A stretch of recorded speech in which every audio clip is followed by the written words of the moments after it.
Okay, so today we're gonna do a quick unboxing and not a review but overview of this new knife that I just got. It's called the Togiharu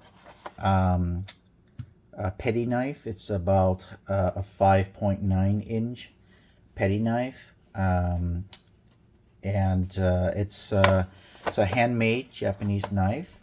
It is made of Japanese VG10 steel.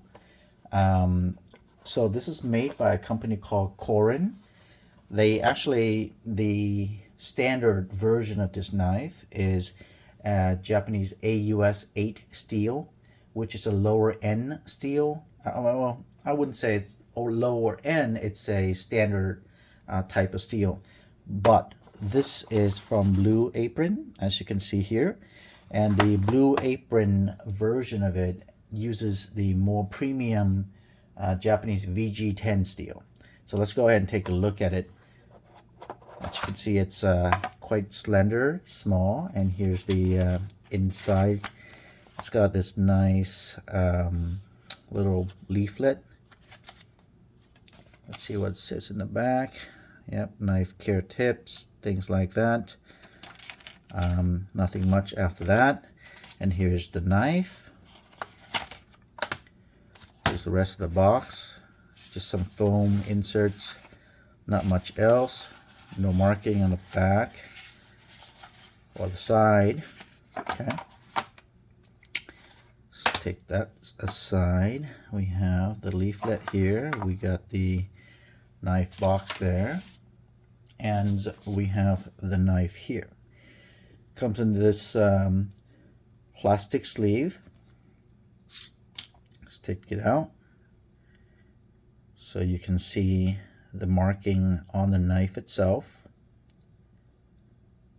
It's a slender knife. It's longer than a typical steak knife. Full tang construction, which means you can see the steel that goes inside the handle all the way to the end. It's got 3 rivets here to keep the handle material onto the knife. Let's move these out here real quick. All right, and let's bring my wooden block here to chop things on. Give it a little bit more color and a little bit easier focus here. And as you can see, it's a beautiful looking knife on this block here. All right, very nice and sharp. This very sharp edge right here. I think this is a standard kind of design element of these Japanese petty knife. But it's a unique knife, and it's a good addition to my collection. So let's take a look at how this guy compares to a steak knife in my collection here. As you can see, the dimension, this guy's a bit longer than my steak knife. Okay, take a look at that a little bit here. Okay, so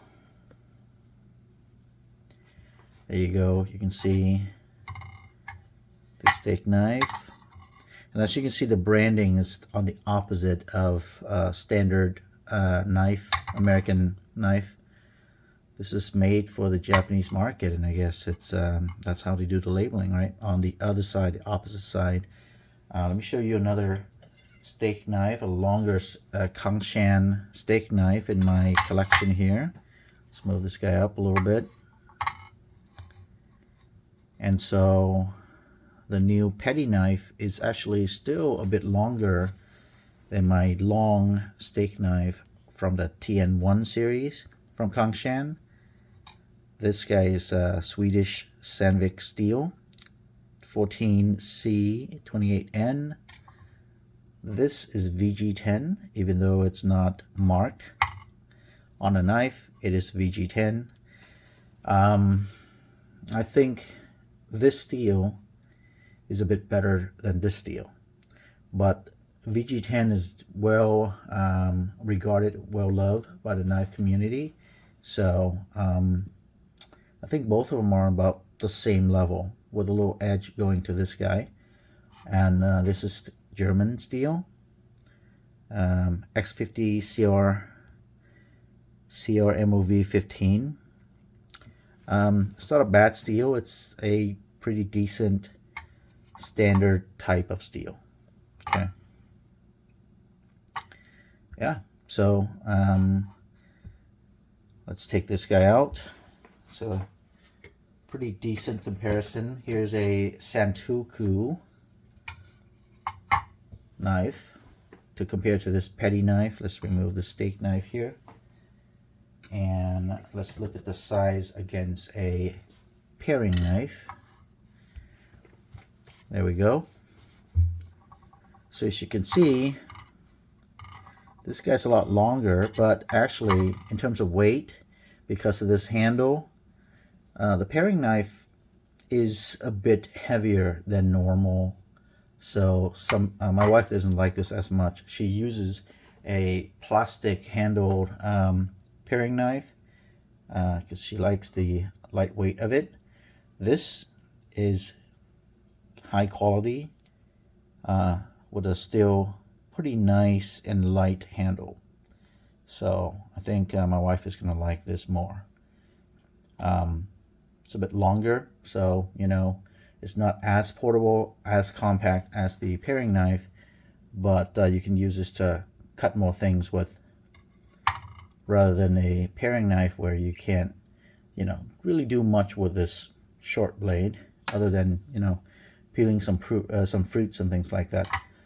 Limited use. This is actually fairly, it has a good amount of utility. And of course your Santoku knife is used for, you know, chopping like this, and also to thinly slice, you know, tomatoes and things like that. Okay. So I don't have tomatoes right now, but I have some grapes. So we're going to go ahead and use these 3 knives to kind of cut the grapes and see what the performance looks like, the difference between the ease of slicing the grapes with each one of these knives. Okay, so let's go ahead and move this out here. This guy's out here. We're going to take here's my grapes here. Let's see.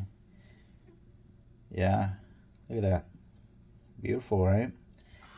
Let's move these guys out here. Okay, so we're going to take this guy out here. Turn this over here. So you can see the grape. Let's move this up a little bit, get a little bit better lighting on that. Okay, so we're going to use this paring knife. Cut this thing. Wow, cuts very nice, very easy, right? Let's see. All right, look at that. Really good. Okay, I get used to this, right? Look at how easily it cuts. Wow. Okay, so that's the paring knife. Let's put it to the side here. Use another one. Okay. So this time, I'm going to use the Santoku, right? Wish I can do it the other side, but so you can see the slices. But let's see if we can see it here.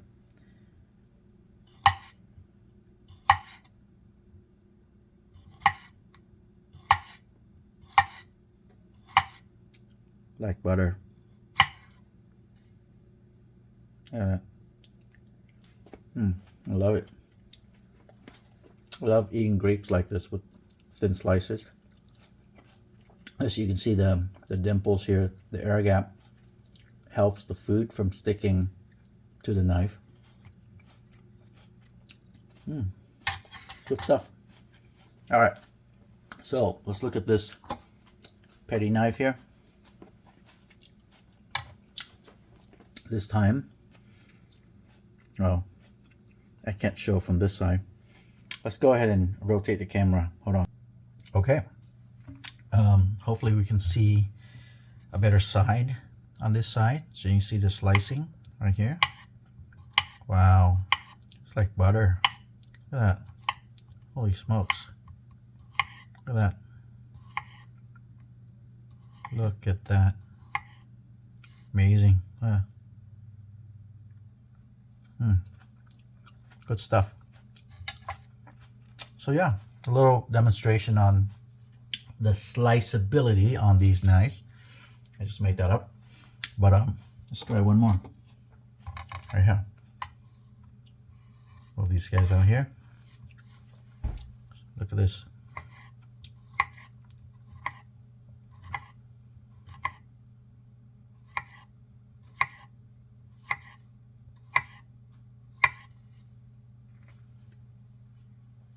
Wow.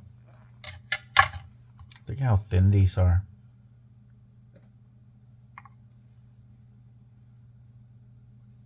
Look at that. Beautiful. The grapes are fresh, so these slices are like they're